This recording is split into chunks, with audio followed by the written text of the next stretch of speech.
Hi hello welcome to our channel. నేను మీ సిరి. ఈరోజు మనం చెప్పుకోబోయే కథ వలపు వర్ణం పార్ట్ 94. కథలోకి వెళ్ళే ముందు లైక్ చేయండి ఫ్రెండ్స్, మర్చిపోకండి. నాకు అర్థమైంది, నువ్వు నన్ను నమ్మట్లేదు అని అంది వివిధ. లేదు వివి, జస్ట్ ఆలోచించంటున్నాను. నీ మీద నాకు నమ్మకం లేకపోతే నా మీద నాకు నమ్మకం లేనట్టే అన్నాడు సర్ది చెబుతూ విశ్వ. నేను ఆవేశంలోనో బాధలోనో నిర్ణయం తీసుకున్నానా అని అడిగింది. రేపు మాట్లాడుకుందాంరా అని అన్నాడు విశ్వ. కాదు, ఇప్పుడే మాట్లాడు అని అతన్ని ఆపింది వివిధ. వెంటనే వివిధని దగ్గరికి లాక్కుని వెనక నుంచి హత్తుకున్నాడు విశ్వ. వివిధ చాలా కంగారు పడిపోయింది. ఆమె చేతులను పట్టుకొని ఆమె నడుము చుట్టూ చేతులు వేసి ఆమె భుజం మీద తలపెట్టాడు. భయంతో గట్టిగా కళ్ళు మూసుకుంది వివిధ. ఆమె మెడ మీద ఉన్న జుట్టుని ఒక పక్కకు వేశాడు. అతని చేతులు ఆమెను తాకుతున్నాయి. సన్నగా వెక్కిలి పెట్టి ఏడుస్తోంది వివిధ. వెంటనే వివిధని వదిలాడు విశ్వ. తలదించుకుంది. వివి, నా స్పర్శే నీకు నచ్చట్లేదు. ఇక నన్ను లైఫ్ లాంగ్ పార్ట్నర్గా ఎలా అనుకున్నావు? పెళ్ళి అంటే అదంతా సులభమైన విషయం కాదు. రెండు మనసులు కలవాలి, రెండు శరీరాలు కలవాలి. అదంత తేలిగ్గా తీసుకునే విషయం కాదు. నిన్ను చూస్తూ బ్రతికేస్తా. పొరపాటు నిన్ను ముట్టుకున్నాను అనుకో, నీ ముఖంలో కలిగే ఇబ్బంది నేను చూడలేను అని అన్నాడు ఆమెకు అర్థమయ్యేలా సర్ది చెప్తూ విశ్వ. ఆ రోజు పూర్తిగా తెలుసుకోకుండా అధర్వ చెప్పాడు అని వచ్చేసాను నీ దగ్గరికి. నా స్పర్శ తగిలినప్పుడు నువ్వెంత ఇబ్బంది పడ్డావో కళ్ళారా నేను చూశాను. ఆ రోజే నిర్ణయించుకున్నాను వివి అని ఆగాడు విశ్వ. అతను చెప్పేది ఆమెకి అర్థమైంది. ఏమీ మాట్లాడలేదు వివిధ. ఇంకొన్ని రోజులు ఆంటీ అంకుల్తో ప్రశాంతంగా గడుపు. ఆ తర్వాత చూద్దాం. పైకి చెప్పట్లేదు కానీ వాళ్ళు చాలా మిస్ అయ్యారు నిన్ను అని అన్నాడు విశ్వ. మాట్లాడకుండా ఇంట్లోకి వెళ్ళిపోయింది వివిధ. అక్కడే బెంచ్ మీద కొలబడిపోయాడు విశ్వ. నువ్వు నాతో ఉండడానికి మనసుని సిద్ధం చేసుకుంటున్నావు వివి. అలా అయితే ఎన్ని రోజులని ఉండగలవు నాతో నువ్వు? నీ జీవితంలో సంతోషాన్ని వదులుకుంటావు నువ్వు అప్పుడు.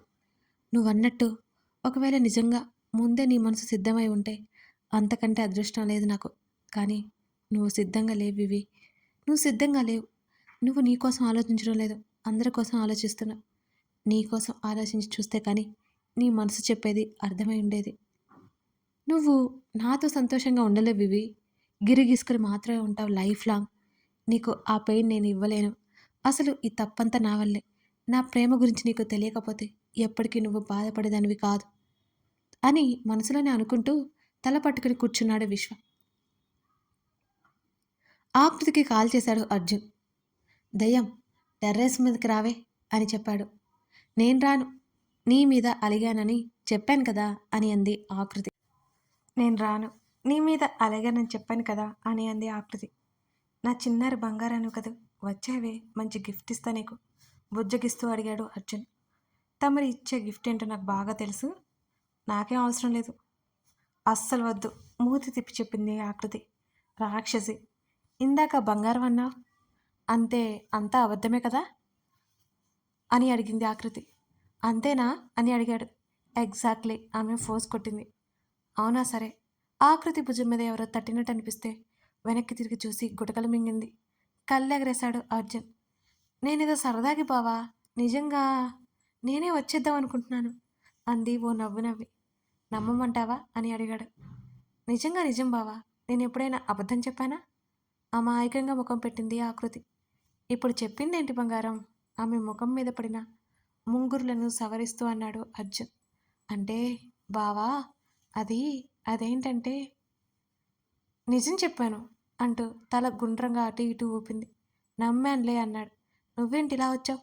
వెళ్ళు, ఎవరైనా చూస్తే బాగోదు అంది ఆకృతి. అందరు నిద్రపోతూ ఉంటారు కదా, ఇప్పుడు ఇంకెవరూ రారులే అన్నాడు ఇంకాస్త ముందుకొస్తూ అర్జున్. ఏడు మొహం పెట్టుకుంది ఆకృతి. అర్జున్ నవ్వాడు మనోహరంగా. ఆకృతి కూడా నవ్వేసింది. దగ్గరికి తీసుకున్నాడు. అతని హృదయం మీద వాలిపోయింది ఆకృతి. ఆ తర్వాత రోజు ఫ్రెండ్స్ అందరికీ ఇన్విటేషన్ ఇవ్వడానికి అర్జున్ ఆకృతిలో ఇద్దరు ఇంట్లో చెప్పి స్వయంగా బయలుదేరారు. తార, అశ్విన్, ఐశ్వర్య, వినోద్, నవిక ఇంకా కొంతమందికి ఇచ్చేశారు. తర్వాత కాలేజ్ స్టాఫ్కి కూడా ఇచ్చేశారు ఇన్విటేషన్. దారిలో ప్రియ కనబడింది వీళ్ళకి. బావా కారాపు అని అడిగింది ఆకృతి. ఏమైంది అయోమయంగా అడిగాడు అర్జున్. ప్రియా అన్నది ఆకృతి. అర్జున్ కారాపాడు. తన ముందు కారు ఆగడంతో ఎవరా అని తలెత్తి చూస్తుంది ప్రియ. ఆకృతి కారులో నుంచి దిగింది. ఆ తర్వాత అర్జున్ కూడా దిగాడు. దాదాపు బీటెక్ అయిన తర్వాత ప్రియని చూడ్డం ఇదే మొదటిసారి ఆకృతి. అర్జున్కి అంతగా పరిచయం లేదు. తెలుసంటే తెలుసు కానీ అతనికి సరిగ్గా గుర్తులేదు. ఆకృతి అంటూ ఇద్దరిని ఆశ్చర్యంగా చూసింది ప్రియ. కుశల ప్రశ్నలు అయ్యాయి. నీతో మాట్లాడాలా ఆకృతి అని అడిగింది ప్రియ. బావా నువ్వు వెళ్ళి మిగతా వాళ్ళకి ఇచ్చేసిరా. అర్జున్ చేతిలో ఒక కార్డు తీసి పట్టుకుంది ఆకృతి.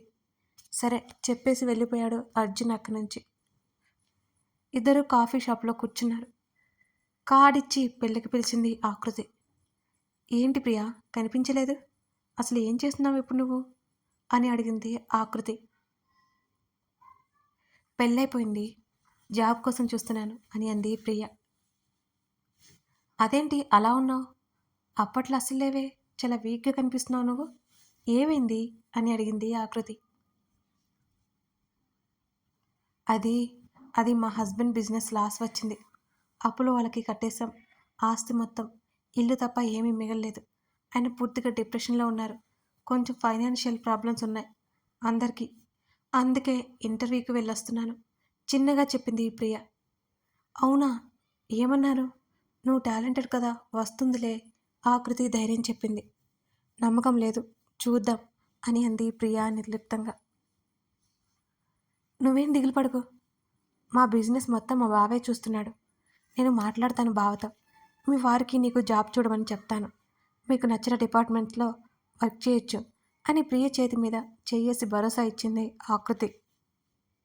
థ్యాంక్ యూ సో మచ్ ఆకృతి, కానీ నేను చాలా పెద్ద తప్పు చేశానే నీ విషయంలో అని అంది ప్రియ.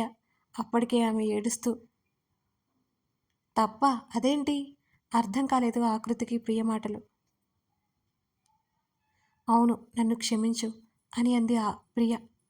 ఏం మాట్లాడుతున్నావు ప్రియా, నాకేం అర్థం కావట్లేదు నువ్వేం చెప్తున్నావో అని అయోమయంగానే చూసింది ఆకృతి. ఓ రోజు అర్జున్ సార్ ఫోన్ మాట్లాడుతుంటే విన్నాను. అందులో ఎవరో అమ్మాయి అర్జున్ సార్కి ఫోన్ చేసి చేసి విసిగిస్తోందని నాకు తెలిసింది. వివిధ అని అర్థమైంది ఆకృతికి. మౌనంగా ప్రియ చెప్పేది వింటుంది ఆమె. ఆ అమ్మాయి వివిధ అని నాకు తెలుసు అని ప్రియ చెప్పగానే కళ్ళు పెద్దో చేసి చూసింది ఆకృతి. నీకు అర్జున్ సార్ అంటే ఇష్టమని నాకు తెలుసు, ఫస్ట్ ఇయర్ నుంచి నిన్ను చూస్తున్నాను కదా, నువ్వు అర్జున్ సార్ని ప్రేమిస్తున్నావని నాకు అర్థమైంది. నువ్వు తారక్కతో ఈ విషయం మాట్లాడుతుంటే నేను విన్నాను. నాకు పూర్తిగా విషయం అర్థమైంది ఓ రోజు నువ్వు అర్జున్ సార్కి లెటర్స్ పంపిస్తున్న విషయం తారక్కి చెప్పావు, ఆ రోజు కూడా నేను విన్నాను. ఫోన్లో ఆ అమ్మాయి వివిధ అని, లెటర్స్ పంపేది నువ్వు అని, ఇద్దరు ఒకరికొకరు తెలియకుండా మరొకరు అర్జున్ సార్ని ఇష్టపడుతున్నారని నాకు అర్థమైంది.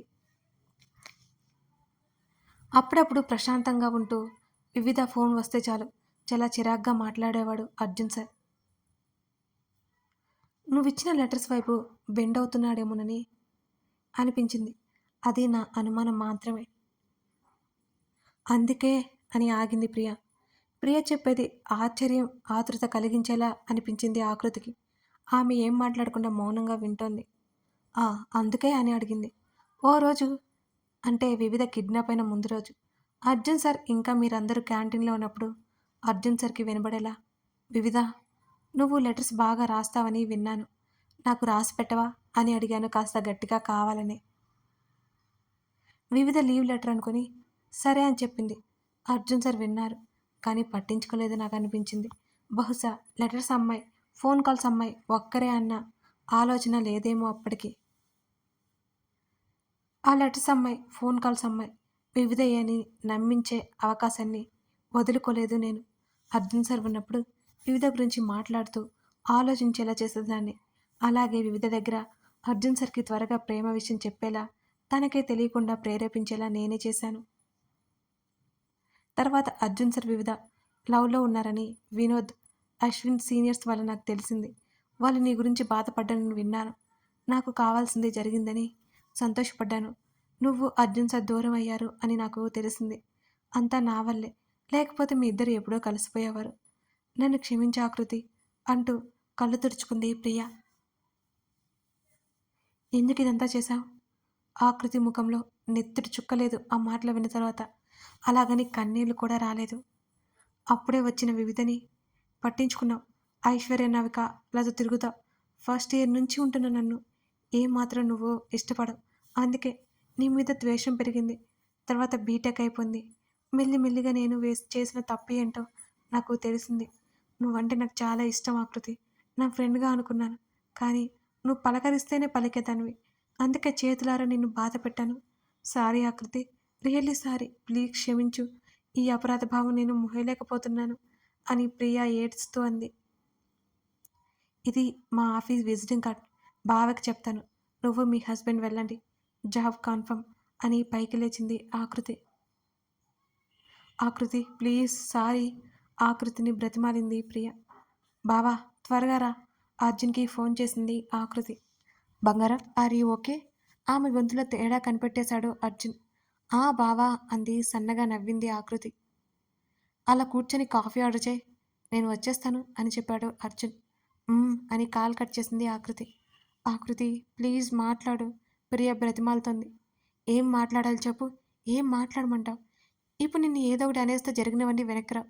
నీ పిచ్చి పని ఖరీదు ఏంటో తెలుసా? వివిధ జీవితం మొత్తానికి నువ్వే కారణమనను, కానీ అందులో భాగస్వామ్యం అయితే అయ్యావు కదా అని ఆకృతి అరిచింది గట్టిగా. మౌనంగా తలదించుకుంది ప్రియ. ప్లీజ్ ప్రియా నాకెప్పుడు కనిపించుకో అని దండం పెట్టేసింది ఆకృతి. ఇక అక్కడ ఆమె ఉండలేదు. బయటికి వెళ్ళిపోయింది. మౌనంగా రోధిస్తోంది ప్రియ. తన ముందు ఎవరో వచ్చినట్టు కనిపిస్తే తలెత్తి చూసింది ప్రియ. ఎవరో అమ్మాయి నిలబడింది. ఆ అమ్మాయిని ఎక్కడో చూసినట్టుంది. కానీ ఎవరో తెలియట్లేదు ప్రియకి. ప్రియ చెంప మీద గట్టిగా కొట్టింది.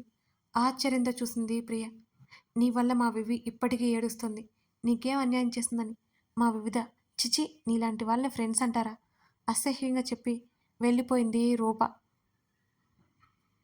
రూప మాటలను బట్టి వివిధ ఫ్రెండ్ అని అర్థమైంది ప్రియకి. అలాగే బాధగా ఉండిపోయింది ప్రియ. ఏమైందిరా? ఆకృతి చేతిని పట్టుకుని అడిగాడు అర్జున్. తర్వాత చెప్తాలే, అందరికి ఇచ్చేసినట్టేనా చెప్పింది ఆకృతి. అయిపోయింది అన్నాడు అర్జున్. ఇంటికెళ్ళిపోతామా అని అడిగింది. సరే పద అని బైక్ స్టార్ట్ చేశాడు. బైక్ మీద కూర్చుంది ఆకృతి.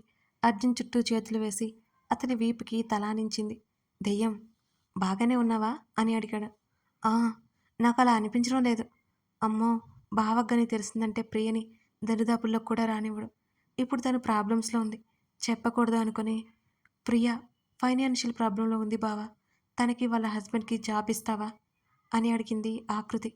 నువ్వు అడగాలా? అలాగే చూద్దాంలే కానీ వాళ్ళ టాలెంట్ను బట్టి ఉంటుంది అని అన్నాడు అర్జున్. అలాగే బావా సంతోషం నటించింది ఆకృతి. అందుకే అలా ఉన్నావా? నేను చూసుకుంటానని చెప్పాను కదా, వదిలే ఆ విషయం అని అన్నాడు అర్జున్ ఆమెకు నచ్చజెప్తూ. అంది చిన్నగా నవ్వి ఆకృతి. ఒక చేత్తో బైక్ హ్యాండిల్ పట్టుకుని మరో చేత్తో ఆకృతి తలనిమ్రాడు వెనుకగా. మళ్ళీ బైక్ డ్రైవ్ స్టార్ట్ చేశాడు అర్జున్. ప్రియా నీ వల్ల ముగ్గురం సఫర్ అయ్యాం అనుకుంది ఆకృతి మనసులోనే.